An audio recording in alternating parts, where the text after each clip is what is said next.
Kyle, you got the scrimmage tomorrow. What are you looking for in that? Well, just see where we are. You know, we have a decent idea where we are because we've had some live work, but we need a large body of live work to be able to get some feedback on where we are with some position groups, with some individuals as an offensive and defensive unit, and special teams as well.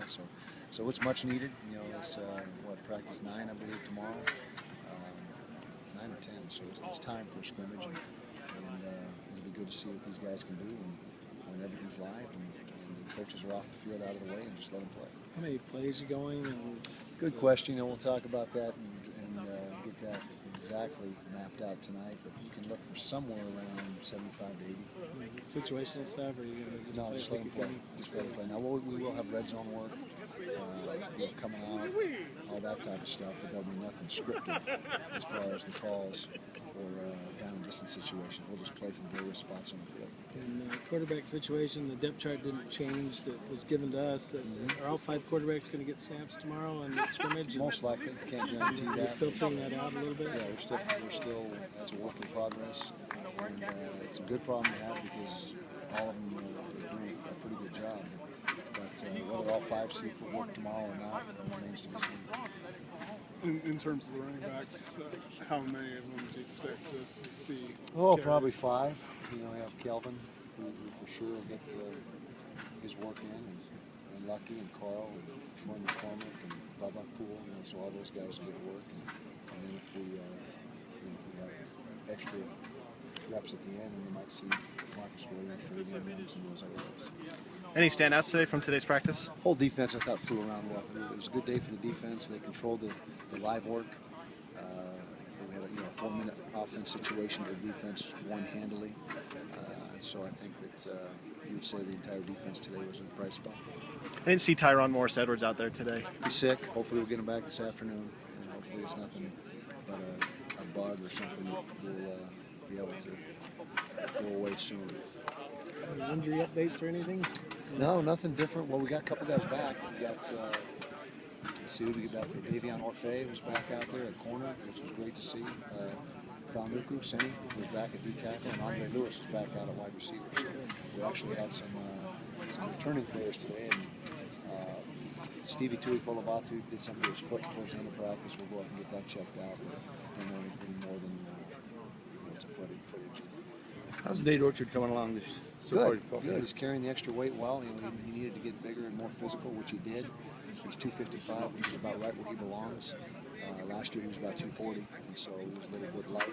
But he's been a consistent performer every day. And like I said earlier, in fall camp, he needs to be an impact player for us this year. Is that pregnancy weight to kind of support his wife, who's going to have a baby this week? His wife? His wife's going to have a baby? Is he she's gaining the weight to kind of support her a little maybe bit? That's it. Maybe How does that work with a player that's going to have a baby in 2 days and practicing? Obviously, when the time comes, we'll cut him loose to go experience that. But we'll see. I don't know. I think she's due at the end of the week, sometime in the 20th or something like that. So we'll see how that shakes out. But we'll try our best to make sure that he's able to be there. Kyle, you mentioned that the defense really stood out today.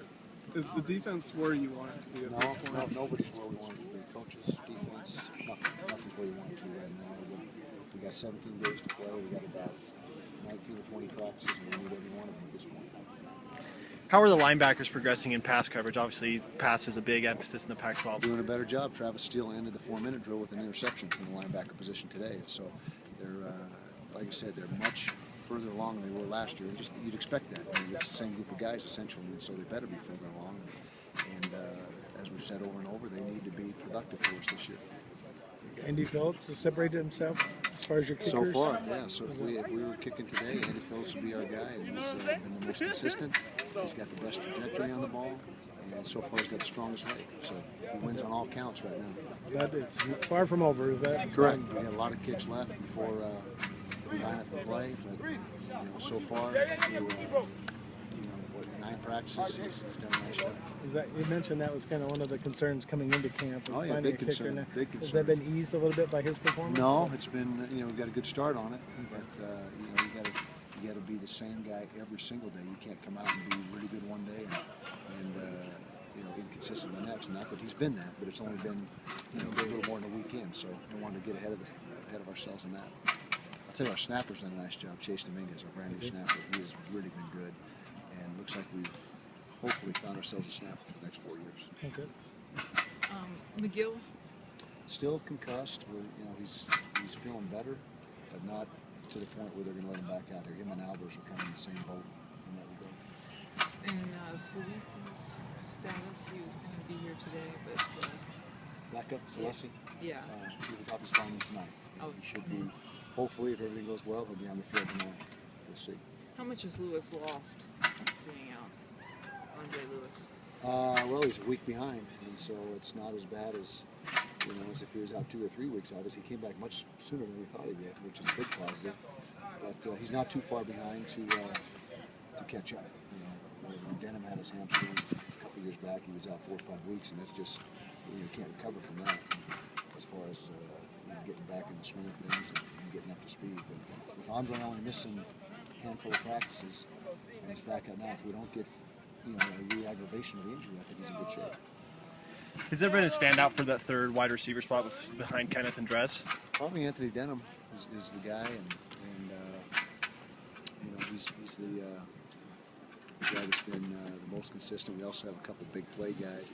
Delshon McClellan is another guy that, depending on the play that we have called, there's certain.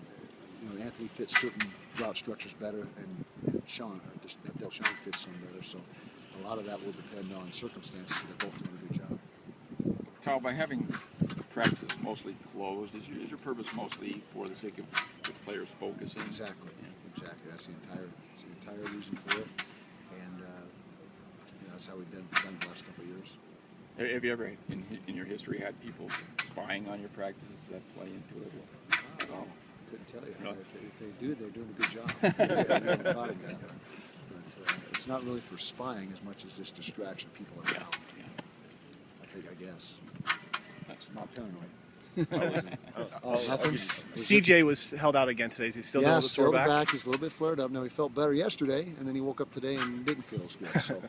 So we don't think it's serious, and he's a guy that we absolutely have to have, and so we're going to make sure that we treat that with a great deal of caution. Think he'll go tomorrow in the scrimmage? That's the trainer's call, and we'll have to wait until the morning to see how he looks, how he feels. Travis Wilson mentioned that he's feeling a lot more confident with the offense this year with his experience. Have you noticed that confidence in the way he's executing plays in practice? Yeah, he's a more confident guy. He still needs to continue to develop even further in that regard, and also in leadership. He's another Division I quarterback. You're the leader of the team, and you got to take charge. And there's some days he still hasn't figured that part of it out.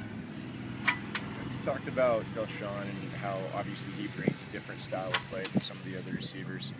Even Brian Allen, could you talk to me about those two guys and what we can see them with bringing to the table this year? Yeah, Delshon is a smaller receiver with great quickness, great speed, tough to tackle in space. The downside is he's not a big target.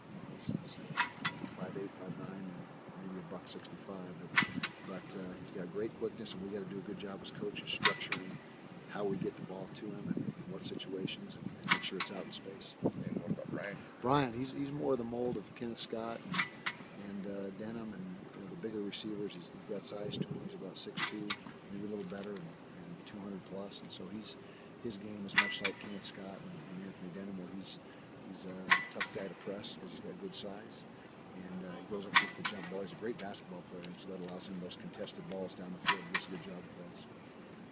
Just jumping in, had a practice